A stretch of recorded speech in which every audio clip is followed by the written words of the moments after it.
Aquí seguimos con más contenido en República de la Verdad, la tarde de este viernes agonizando octubre, 30 de octubre.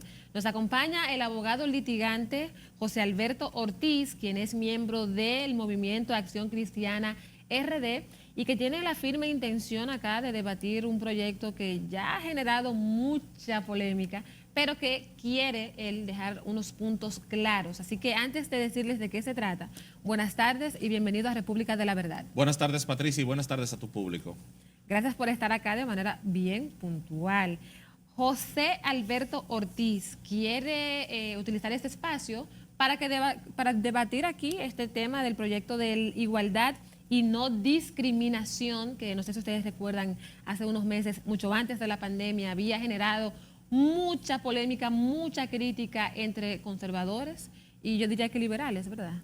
Buenas tardes nuevamente. Buenas tardes nuevamente. Realmente este proyecto es viejo. Este proyecto fue redactado en el año 2013 en el seno del Consejo Nacional de VIH-Sida, que es un organismo adscrito a la Presidencia de la República con el apoyo de organismos internacionales, específicamente el Programa de las Naciones Unidas para el Desarrollo, y fue introducida la pieza a la Cámara de Diputados en el año 2016 por la diputada de Santiago del Partido de la Liberación Dominicana, Magda Rodríguez. Como el proyecto perimió, fue reintroducido nuevamente a finales de septiembre por el diputado de Frente Amplio, Juan Dionisio Rodríguez, pero este proyecto que se ha reintroducido es más amplio que el anterior y lo más preocupante es que penaliza toda conducta contraria al mismo. Toda conducta que el proyecto considere discriminatoria es castigada con penas de cárcel que van de 3 a 5 años, pero cuando usted revisa cuáles son las conductas discriminatorias, entonces usted se percata que son conductas que atentan contra la libertad de expresión, contra la libertad de conciencia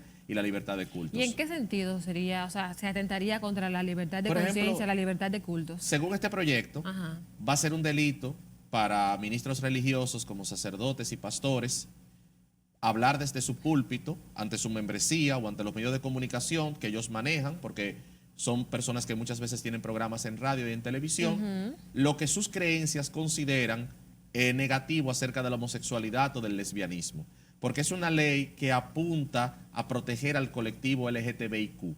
Entonces, según esta ley, es un delito para un sacerdote o para un pastor hablar lo que sus creencias consideran negativo acerca de estas conductas. Entonces, esto viola la libertad de conciencia y viola la libertad de expresión. Son dos derechos que van conjuntamente vinculados, al igual que la libertad de culto. Yo tengo derecho a profesar la creencia que yo entienda. Tengo derecho a pensar lo que mi conciencia me indica que debo pensar en cuanto a esos temas. Y tengo derecho a públicamente expresar mi opinión o mi posición o lo que mi creencia considera sobre esos temas. Si yo lo expreso en una iglesia, le estoy hablando a mi membresía. Si lo expreso en un medio de comunicación, se le estoy diciendo al público que consume mi producto. Si usted no está de acuerdo con lo que yo estoy diciendo, usted simplemente cambia el canal, cambia el dial, o si usted está en un lugar público en el cual yo estoy hablando de ese tema, usted simplemente se para y se va. Nadie le va a impedir a usted o nadie le va a obligar a usted a que tenga que escucharme hablar de ese tema. Y ya hay precedentes sobre eso, Patricia.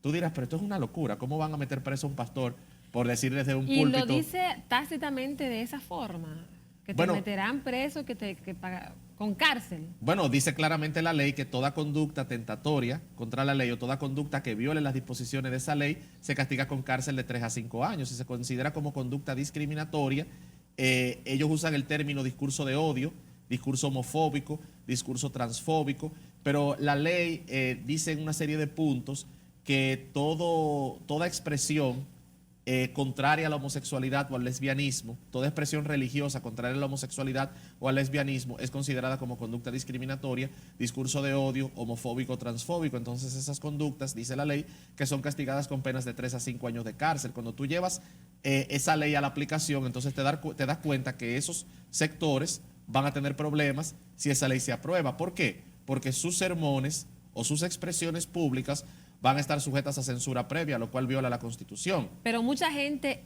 siente y piensa, y lo digo por lo que uno lee, estamos en una era digital donde todo te llega. Mucha gente siente que, o yo diría que incluso los etiqueta, los encasilla, porque dicen es que realmente tienen un discurso de odio.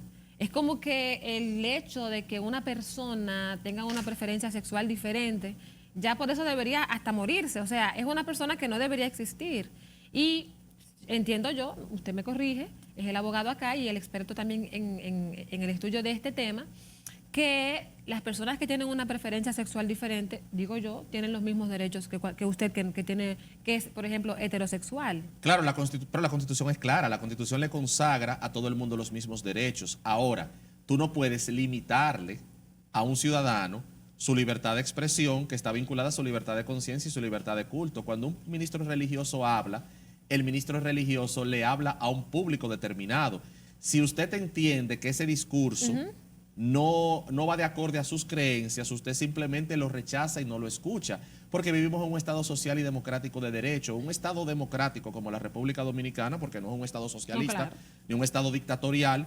Usted puede decir lo que a usted le dé la gana, siempre que usted no difame, no injurie, no insulte, pero si usted como ministro simplemente está impartiendo una enseñanza que su creencia así lo establece, y usted está repitiendo lo que su creencia establece, y usted le está enseñando al público que está de acuerdo con su creencia, usted tiene toda la libertad de enseñarlo, porque la Constitución consagra lo que es libertad de expresión, libertad de culto y libertad de conciencia. Otro sector que podría tener problemas si esta ley se aprueba es el sector de los psicólogos y de los psiquiatras. Psicólogos y psiquiatras. Sí, porque ¿Interfieren en el trabajo de los psicólogos y los psiquiatras? Sí, la ley prohíbe lo que son las terapias reparativas. El proyecto de ley prohíbe lo que son las terapias reparativas y castiga con penas de cárcel. ¿Terapias reparativas? Sí, terapias reparativas. ¿Qué es una terapia reparativa? Es el nombre que se utiliza para describir la terapia que los psicólogos y los psiquiatras utilizan para que una persona abandone la homosexualidad o el lesbianismo y se vuelva heterosexual. En varios estados de Estados Unidos se ha prohibido, pero hay problemas con esto. ¿Por qué? Porque este es un país que consagra la libertad de empresa. Si yo soy un profesional liberal y yo ofrezco un servicio, yo tengo derecho a vender mi servicio. Si un paciente decide comprar mi servicio y atender a mi consulta, nadie se lo puede impedir. Si el paciente no se siente cómodo en la consulta, el paciente se puede ir de la consulta en cualquier momento. Sí. Incluso en un debate que participé con una psicóloga, la psicóloga decía, el problema es que muchos de los pacientes que van a esas terapias reparativas son niños y adolescentes con tendencias homosexuales o lésbicas que sus padres los llevan a esa terapia. Pero los protocolos que gobiernan la psicología y la psiquiatría dicen que como el paciente es el niño o el adolescente, si el niño o el adolescente le dicen al psiquiatra o al psicólogo no quiero continuar, el psiquiatra no lo puede obligar a continuar. Entonces, ¿por qué prohibirle a un psicólogo o a un psiquiatra vender sus servicios y limitar el ejercicio de una profesión? Yo soy un profesional liberal porque yo soy abogado. Claro. Y a mí no me gustaría que me limitaran mi ejercicio profesional, ni me digan, este caso usted no lo puede tomar, otro caso no lo puede tomar. Yo como profesional liberal estoy atado a mi conciencia y mi conciencia me dice qué caso puedo tomar y qué no. Igual un psiquiatra o un psicólogo, en su libertad de conciencia y en su libertad de empresa, puede perfectamente decidir qué casos va a tomar y qué casos no tomar. En el caso de un paciente, el paciente tiene la total libertad de decir, voy a tomar terapia con este psicólogo, no la voy a tomar, no me gusta la terapia que me están dando, me voy a retirar y no voy a continuar con la terapia. O sea, el Estado no puede intervenir en el aspecto de la libertad humana, en el aspecto de las decisiones personales de los individuos. Y estamos hablando de dos sectores, pero otro sector, por ejemplo, que podría tener problemas es el sector educativo, porque la ley establece en su artículo 6 que la enseñanza de la homosexualidad y del lesbianismo será obligatoria en las escuelas y en los colegios y no se podrá enseñar nada negativo acerca de la homosexualidad y del lesbianismo, se tendrá que enseñar como conducta normal. Eso viola el artículo 63 de la Constitución, que dice que la familia es la responsable de la educación de los hijos.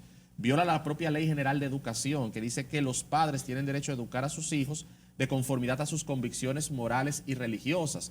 Si un padre dice, yo no quiero que mi hijo reciba esa enseñanza, el niño no la puede recibir. O sea, el Estado no puede imponer un currículo educativo que no está basado en ninguna evidencia científica, sino que está basado básicamente en lo que el lobby político LGTB ha logrado a nivel internacional. El Estado no se lo puede imponer a un alumno. ¿Por qué? Porque tiene que atravesar el consentimiento del padre. ¿A qué se debe que es el lobby político LGBT? Ellos han cambiado de nombre varias veces. Bueno. Cada preferencia cabe en ese lobby. LGTBIQ es lesbiana, bisexual, transexual.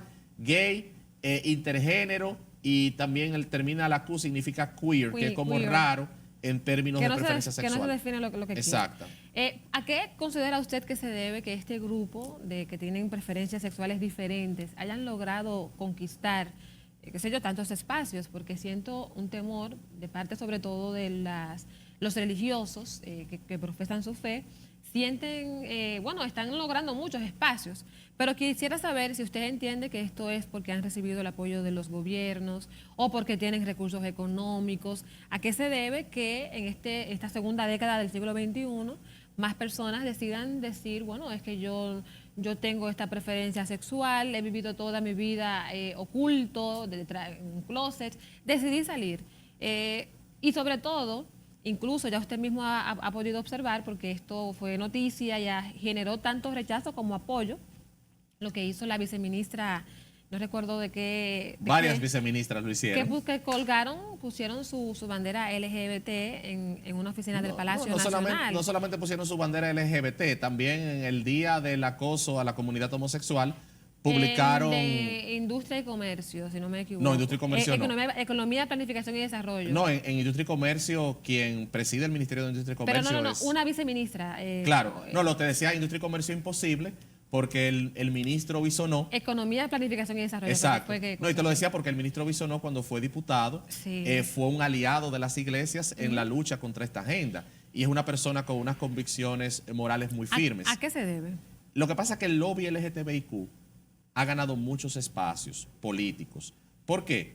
Es una comunidad que supo conectarse políticamente, supo conectarse con las grandes cadenas, con el gran capital norteamericano.